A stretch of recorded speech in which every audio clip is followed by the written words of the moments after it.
we are moving our focus to the political war in West Bengal. BJP has upped the ante against the Mamata Banerjee-led West Bengal government over rising dengue cases in the state. Now, BJP staged protests in Kolkata and demanded action from the state government. BJP also slammed the TMC government for its alleged failure to prevent the raging dengue menace in the state and claimed that it is trying to hide the death toll. TMC, on the other hand, has hit back at the BJP over the protest, saying that BJP is politicizing the entire issue. Remember, West Bengal is seeing a spike in dengue cases which have taken at least 10 lives and affected more than 1,000 people in a matter of 3 months. Kolkata Corporation has started a special drive at several universities to kill dengue larvae and has even started discussions about switching to online classes. Now, amid the grim situation, the Bengal government has issued a 15-point guideline prescribing 24/7 fever clinics and dengue detection centers. What actually happened? मैं आप सबको ये कहना चाहता हूँ, ये case को देखा जा रहा है एज अ डेंगू, लेकिन ये सिर्फ डेंगू का केस नहीं है. डेंगू उसके साथ मेडिकल नेग्लिजेंस, ये टोटल मतलब एकदम 50-50 था.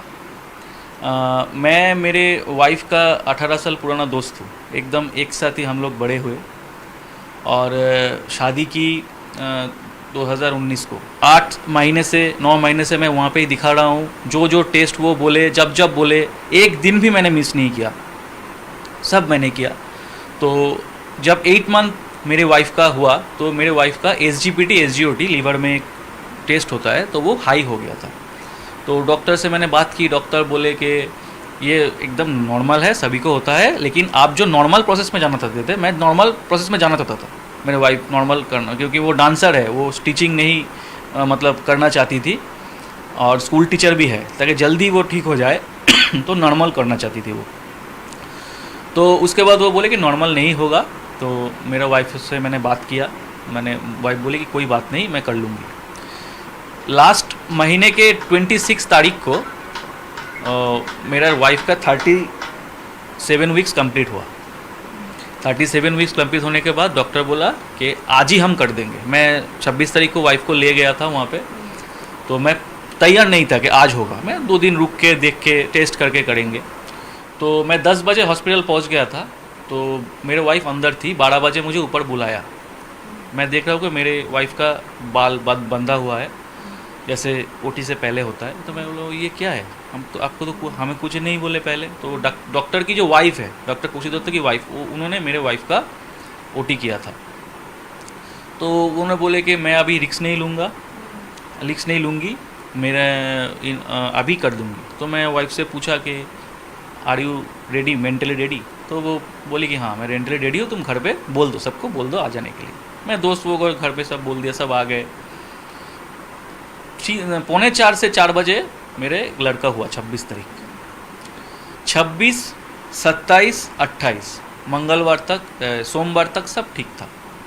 रेगुलर मैं डॉक्टर से बात कर रहा हूँ. 7-8 बजे हर दिन वाइफ को देखने के बाद डॉक्टर के साथ बात करना होता है. बच्चा का डॉक्टर, माँ का डॉक्टर, दोनों बोले आपका एकदम ओके है, गुरुवार को या शुक्रवार को हम आपको छोड़ देंगे. तो सब रेगुलर चल रहा है. मंगलवार जब मैं हॉस्पिटल में गया, मैं डिटेल इसलिए बोल रहा हूँ कि अगर डिटेल नहीं बोला आपको समझ में नहीं आएगा कैसे नेग्लिजेंसी हुआ. मंगलवार मैं जब देखने गया, मेरे वाइफ को केबिन में मैंने रखा था, तो उनके साथ भी एक औरत थी, उनका लड़की हुई थी. तो वो बोले कि सोमवार रात को मेरे आपके वाइफ का बुखार आया था बहुत ज़ोर से. तो मैं वहाँ पे डॉक्टर को खोजने गया, डॉक्टर नहीं मिला उस टाइम पे. सिस्टर से पूछा क्या हुआ, बोलो प्रेगनेंसी के टाइम ऐसा होता है, आप डरिए मत, आपको वाइफ एकदम ठीक है. उसके बाद डॉक्टर पे डॉक्टर आ रहा है, उसके बाद खून मांग रहा है, उसके बाद मांग रहा है प्लेटलेट. मेरा दोस्त ब्लड बैंक पे काम करता है, वो अगर रात को बोलते कितना बैग लगता, सब दे देता, सब उनको दे देता. अभी मतलब एकदम सब खत्म होने के बाद मुझे सब मांग रहा है. अब मुझे ये बोल रहा है कि ये हो रहा है हार्ट बीट. मैं तो समझ गया ये इनको अभी कोई नहीं बता सकते, इनको ख़त्म कर दिया उन लोगों ने. हाई कोर्ट में जा रहा हूँ मैं, वकील से भी बात हुआ है. तीनों हॉस्पिटल और तीनों डॉक्टर के नाम पे मुझे लाइसेंस कैंसिल चाहिए इन लोगों का. मैं ऑनरेबल CM और ऑनरेबल PM दोनों से आपके चैनल के थ्रू ये निवेदन कर रहा हूँ कि मेरा इस मैटर को देखिए। मैं ये डेंगू बोल के सिर्फ ये डेंगू का केस नहीं है, ये मेडिकल नेग्लिजेंसी करके लोगों को मार रहे हैं। Why the number is probably this time it is 50% higher than the last time? Why the number is so high? Basically number is so high because of less rainfall this year, because when you have huge rainfall and in a huge rainfall, the eggs of the Aedes mosquito wash away usually, and that this time rainfall is not up to the mark. You don't have a water logging. In fact, rare 1 or 2 instances of water logging in Kolkata this year. So that is very unusual for our city and the suburb of Calcutta, and that's why the number of mosquitoes bred out from that eggs are much more. So number of vectors more is equal to number of dengue more. Do you think the situation is really concerning now? At this time, this is the peak. Probably we are having the peak.